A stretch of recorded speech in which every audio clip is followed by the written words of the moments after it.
السلام علیکم ورحمۃ اللہ وبرکاتہ۔ کیا آپ پریشانیوں سے ٹوٹ چکے ہیں؟ کیا آپ کی دعائیں قبول نہیں ہو رہی؟ کیا زندگی میں ہر طرف بند دروازے نظر آتے ہیں؟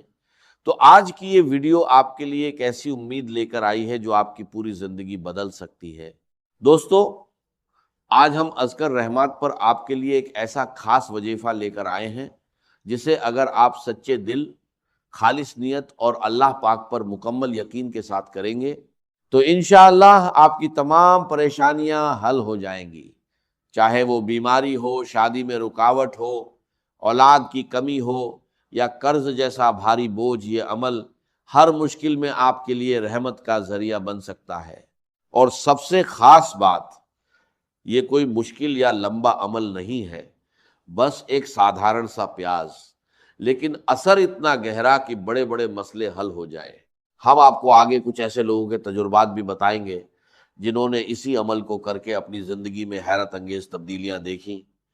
اس لیے گزارش ہے کہ ویڈیو کو آخر تک ضرور دیکھیے گا بنا سکپ کیے، کیونکہ ہو سکتا ہے آج کی یہ ویڈیو آپ کی تقدیر بدلنے کا سبب بن جائے۔ ناظرین، جیسا کہ ہم سب جانتے ہیں، اللہ تعالیٰ کا ایک بہت پیارا نام ہے اللطیف، یعنی وہ ذات جو اپنے بندوں پر بے انتہا مہربان ہے، جو نرمی سے پیش آتا ہے، جو باریک سے باریک حالات کو جانتا ہے۔ اس کی لطف اور کرم کا کیا کہنا۔ اس نے حکماء کو حکمت دی، علماء کو علم سے نوازا، سالکوں کو شوق عطا کیا، اولیاء کو ولایت سے سرفراز کیا، انبیاء کو نبوت سے بلند مقام دیا۔ ہر ایک کو اس کی اوقات اور قابلیت کے مطابق اپنی رحمتوں سے نوازا۔ اور اللطیف کا مطلب یہ بھی ہے کہ وہ اتنی باریک ذات ہے جسے محسوس تو کیا جا سکتا ہے مگر دیکھا یا پکڑا نہیں جا سکتا، جیسے پھول کی خوشبو، جیسے سانس۔ اسی طرح اللہ تعالیٰ ہر جگہ موجود ہے مگر ہماری آنکھ اسے دیکھ نہیں سکتی، ہماری عقل اس کی حقیقت تک نہیں پہنچ سکتی۔ لیکن جو بندہ اسے اس نام سے پکارتا ہے، اللہ اس پر اپنی لطف اور رحمت کے راز کھول دیتا ہے۔ قرآن پاک میں اللہ تعالیٰ فرماتا ہے کہ وہ اپنے بندوں پر لطف فرمانے والا ہے، جسے چاہتا ہے رزق دیتا ہے، اور وہی قوت والا، عزت والا ہے۔ دوستو، اللہ تعالیٰ کے احسانات کا کوئی حساب نہیں۔ وہ نیک اور گنہگار دونوں کو رزق دیتا ہے، یہاں تک کہ جب بندہ گناہوں میں ڈوبا ہوتا ہے تب بھی وہ اسے بھوک سے ہلاک نہیں کرتا ہے۔ وہ اپنی حکمت کے مطابق کسی کو زیادہ دیتا ہے، کسی کو کم، اور ہر فیصلے کے پیچھے اس کی بے مثال حکمت ہوتی ہے۔ حضرت عمر فاروق رضی اللہ تعالی عنہ سے روایت ہے کہ نبی کریم صلی اللہ علیہ وسلم نے فرمایا کہ اللہ تعالی ارشاد فرماتا ہے، میرے کچھ بندے ایسے ہیں جن کے لیے مالداری ان کے ایمان کے لیے بہتر ہے، اور کچھ ایسے ہیں جن کے لیے فقر بہتر ہے۔ اس لیے ہمیں کبھی شکایت نہیں کرنی چاہیے، بلکہ یہ یقین رکھنا چاہیے کہ جو بھی ہے اسی میں ہماری بھلائی ہے، کیونکہ ہمارا رب ہم سے زیادہ بہتر جانتا ہے۔ دوستو، جب یہ یقین دل میں آ جاتا ہے تو پریشان دماغ کو سکون ملتا ہے اور بے چین دل کو راحت ملتی ہے۔ اب آئیے آپ کو بتاتے ہیں آج کے اس خاص عمل کے بارے میں۔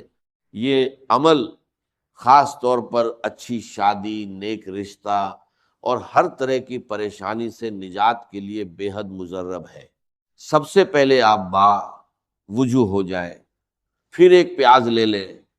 سائز کوئی بھی ہو سکتا ہے، وقت کی کوئی پابندی نہیں، لیکن بہتر یہ ہے کہ آپ ایسا وقت چنیں جب دل پوری طرح متوجہ ہو۔ سب سے پہلے توج اور تسمیہ پڑھیں۔ اعوذ باللہ من الشیطان الرجیم، بسم اللہ الرحمن الرحیم، پھر درود ابراہیمی پڑھیں۔ اللہم صلی علی محمد وعلی آل محمد کما صلیت علی ابراہیم وعلی آل ابراہیم انک حمید مجید۔ اللہم بارک علی محمد وعلی آل محمد کما بارکت علی ابراہیم وعلی آل ابراہیم انک حمید مجید۔ اس کے بعد یا غفور یا غفور یا غفور 11 مرتبہ، یا لطیف یا لطیف یا لطیف 21 مرتبہ، یا مسبب الاسباب یا مسلم 7 مرتبہ، یا رزاق یا رزاق یا رزاق 21 مرتبہ، پھر اس پیاز پر دم کر دیں اور پورے عمل کے دوران اپنے دل میں اپنی پریشانی اور مقصد رکھیں اور اللہ تعالیٰ سے گڑ گڑا کر دعا کریں۔ اس کے بعد اس پیاز کو گھر کے باقی پیازوں میں ملا دیں اور انہی کا سالن بنا کر خود بھی کھائیں اور گھر والوں کو بھی کھلائیں۔ انشاءاللہ اس عمل کی برکت سے آپ کے جائز مقاصد پورے ہوں گے۔ یاد رہے، خلوص، نیت اور پکا یقین بہت ضروری ہے۔ اب ایک مختصر واقعہ سنیے۔ کراچی کے محمد علی نقی صاحب بتاتے ہیں کہ ان کے گھر میں والد اور بھائی بہت غصیل تھے، جس سے ہر وقت جھگڑے رہتے تھے۔ چھوٹی چھوٹی باتوں پر گھر کا سکون ختم ہو جاتا تھا اور اس کا اثر بچوں پر بھی پڑ رہا تھا۔ پھر انہوں نے یہ عمل کیا اور دھیرے دھیرے حالات بہتر ہونے لگے۔ ناظرین، غصہ صرف رشتوں کو نہیں بگاڑتا بلکہ صحت پر بھی برا اثر ڈالتا ہے۔ ایک ریسرچ کے مطابق جن لوگوں میں غصہ زیادہ ہوتا ہے ان کے پھیپھڑوں کی طاقت وقت کے ساتھ جلدی کم ہونے لگتی ہے۔ خاص طور پر بڑی عمر میں غصہ اور بھی نقصان دہ ثابت ہوتا ہے۔ اس لیے سکون، صبر اور نرمی کو اپنی عادت بنائیں۔ مزید یہ کہ اس تحقیق میں یہ بھی دیکھا گیا کہ سگریٹ نوشی پھیپھڑوں پر اثر ڈالتی ہے، لیکن غصہ اور شدید جذبات اس سے بھی زیادہ نقصان پہنچاتے ہیں۔ یہ بھی نوٹ کیا گیا کہ جن لوگوں کے پھیپھڑے کمزور ہو جاتے ہیں وہ سانس کی نالیوں کی بیماریوں کا آسانی سے شکار ہو سکتے ہیں۔ منفی جذبات انسان کے جسم کے دفاعی نظام کو بھی متاثر کرتے ہیں، جس کی وجہ سے جسم بیماریوں کے مقابلے میں کمزور پڑ جاتا ہے۔ اعصابی اور ہارمونل نظام بھی متاثر ہوتا ہے، جس سے خاص طور پر پھیپھڑوں میں خطرناک حد تک سوجن پیدا ہو سکتی ہے۔ ماہرین کے مطابق ابھی یہ پوری طرح واضح نہیں کہ شدید غصہ جسم کے کن حصوں کو کتنا نقصان پہنچاتا ہے، لیکن یہ ثابت ہو چکا ہے کہ زیادہ غصہ اور بڑھتی عمر کے ساتھ پھیپھڑوں کی کمزوری کا گہرا تعلق ہے۔ اس لیے اپنے آپ پر قابو پانا سیکھیے اور چھوٹی چھوٹی باتوں پر غصہ کرنا چھوڑ دیجیے، کیونکہ یہ عادت آپ کی زندگی اور صحت دونوں کو نقصان پہنچاتی ہے۔ قرآن مجید بھی غصے سے بچنے کی ہدایت دیتا ہے۔ جب ہمارا ذہن تیزی سے ایک مسئلے سے دوسرے مسئلے کی طرف بھاگتا ہے تو نتیجہ بے چینی کی صورت میں نکلتا ہے۔ اگر ہم سکون چاہتے ہیں تو ہمیں اپنی زندگی کی رفتار کو آہستہ کرنا ہوگا۔ اللہ تعالیٰ کو انسان کی بے قابو تیزی پسند نہیں، بلکہ وہ سکون اور اطمینان کے ساتھ چلنے والوں کو پسند کرتا ہے۔ اس لیے ضروری ہے کہ ہم تحمل اور سکون کو اپنی عادت بنائیں۔ روزانہ کچھ وقت تنہائی میں بیٹھ کر اپنے خیالات کو محسوس کریں۔ اس سے ذہنی سکون ملے گا، آپ خود کو تازہ دم محسوس کریں گے اور اپنی زندگی کو بہتر طریقے سے گزار سکیں گے۔ ڈاکٹرز کا کہنا ہے کہ بہت سی جسمانی تکلیفوں کا علاج اس میں چھپا ہے کہ انسان چڑچڑاپن اور غصہ کرنا چھوڑ دے۔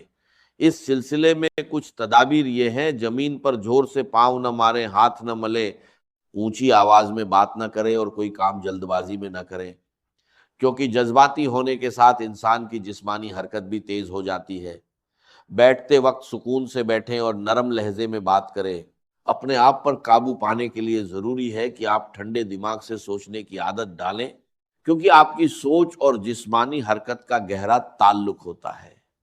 اگر آپ کے ذہن میں غم اور غصے کے خیالات ہوں گے تو آپ کی حرکتیں بھی تیز ہو جائیں گی اور خون کا دورہ بڑھ جائے گا۔ یہ بھی صحیح ہے کہ اگر آپ اپنے جسم پر قابو پا لیں تو آپ کا ذہن بھی قابو میں آ سکتا ہے۔ ذہنی سکون حاصل کرنے کا پہلا قدم یہ ہے کہ آپ اپنی جسمانی حرکتوں کو منظم کریں۔ آپ حیران ہوں گے کہ یہ عمل آپ کی طبیعت کی تلخی کو کتنا کم کر دیتا ہے۔ جب طبیعت کی تلخی ختم ہو جاتی ہے تو جھنجھلاہٹ اور بے قابو ہونے کا سوال ہی پیدا نہیں ہوتا۔ اس سے آپ کی تعمیری قوتیں بھی محفوظ رہتی ہیں اور آپ خود کو تھکا ہوا محسوس کرنے کے بجائے تازہ دم پاتے ہیں۔ کچھ اور تدابیر پر غور کریں۔ آرام دہ کرسی پر اطمینان سے بیٹھ کر اپنے جسم کو ڈھیلا چھوڑ دیں اور محسوس کریں کہ پورا جسم سکون میں ہے۔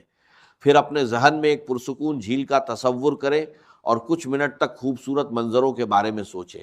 ان طریقوں سے آپ چڑچڑا پنا پر آپ کو بدو آپ اس میں چھوڑ کر بہتر زندگی گزار سکتے ہیں انشاءاللہ۔ میں نے یا لطیف اور پیاز والا عمل اپنی بیوی کو بتایا، الحمدللہ 1 سال کے اندر اللہ پاک نے ہمیں جڑوا بیٹوں سے نوازا اور ڈیلیوری بھی خیریت سے ہوئی۔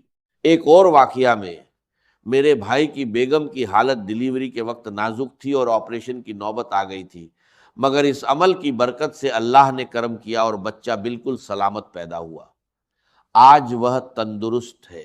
دوستو، یہ سب اللہ پاک کے مبارک ناموں کی برکت ہے۔ اختر علی ملتان سے لکھتے ہیں کہ ان کی 3 بہنیں ان سے بڑی تھیں اور ان کی شادی کی عمر نہیں۔ والد کا انتقال بچپن میں ہو گیا تھا، گھر میں غربت تھی، اس لیے کوئی رشتہ نہیں آتا تھا۔ انہوں نے محنت سے تعلیم حاصل کی، مگر معمولی نوکری تھی، 30 تنخواہ ہوا۔ پھر انہیں اس عمل کا پتہ چلا، انہوں نے عمل کر کے پیاز دوسرے پیازوں میں رکھ دیے۔ اس عمل کی برکت سے ان کے کینیڈا جانے کے اسباب بنے اور 2 سال میں اچھی سیٹنگ ہو گئی۔ الحمدللہ تینوں بہنوں کی اچھی جگہ شادی ہو گئی۔ عالیہ اسمت کراچی سے لکھتی ہیں کہ ان کی عمر 28 سال ہو گئی تھی اور رشتے میں بندش تھی۔ انہوں نے ان اسماء الہی کو کثرت سے پڑھنا شروع کیا۔ اللہ پاک نے کرم کیا، کچھ ہی مہینوں میں ان کی نہ صرف نسبت طے ہوئی بلکہ شادی بھی ہو گئی۔ آج وہ اپنے گھر میں خوش ہیں۔ ساتھ ہی ان کے والد کے کاروبار میں بھی رکاوٹ تھی جو ان اسماء کی برکت سے دور ہو گئی۔ سلمہ آفتاب فیصلہ آباد سے لکھتی ہے کہ وہ اور ان کی والدہ آپ کی ویڈیو بڑے شوق سے دیکھتی ہیں۔ ان ویڈیو کی وجہ سے ان کی زندگی میں بہت آسانیاں آئیں، گھر کے پرانے جھگڑے ختم ہو گئے۔ ان کے ابو بہت غصیل مزاج کے تھے، مگر انہوں نے ان اسماء کا ورد شروع کیا اور اللہ سے خوب دعا کی۔ کچھ ہی دنوں میں حالات بدل گئے، ابو سے صلح ہو گئی اور ان کی طبیعت میں بھی سدھار آ گیا۔ پیارے دوستوں اور بہنوں، آپ نے اسماء الحسنی اور پیاز کے کرشمے سنے، یقیناً اس سے آپ کا ایمان تازہ ہوا ہوگا۔ ہمیں امید ہے کہ آپ بھی ان مبارک ناموں کو پڑھ کر اپنی مشکلات کا حل پائیں گے۔ دوستو، یہ تھی ہماری آج کی ویڈیو۔ اگر آپ کو یہ پسند آئی ہو تو ہمارے چینل کو سبسکرائب کریں اور بیل آئیکن ضرور دبائیں تاکہ آنے والی ویڈیو کا نوٹیفیکیشن آپ کو وقت پر ملتا رہے۔ ویڈیو کو لائک کریں اور اپنی قیمتی رائے کمنٹس میں ضرور شیئر کریں۔ آپ اپنے سوالات بھی کمنٹس کے ذریعے ہم تک پہنچا سکتے ہیں۔